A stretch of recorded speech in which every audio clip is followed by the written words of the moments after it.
Ladies and gentlemen, this is Gabriel, aka the Renaissance Man, bringing to you another homemade project, a DIY project inspired by this guy on the left. Now, this one has a different feature on it, and I'm pretty proud of this one. This one, you can put your phone in here. You can rotate it. Let's see.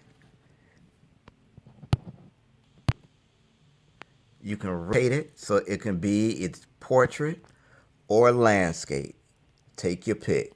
And this clamp right here slides up and down so it'll keep your phone in place right here. That's pretty cool, don't you think? Well, ladies and gentlemen, let me know what you think in the comment section. Of course, the lamp does work. Let me just power it on for you. And like this guy here, it has the same switch on it with the dual USB ports here for charging. All right. Let's see here. Let's show you that the light does work. It's pretty bright. There you have it, folks. Another DIY project.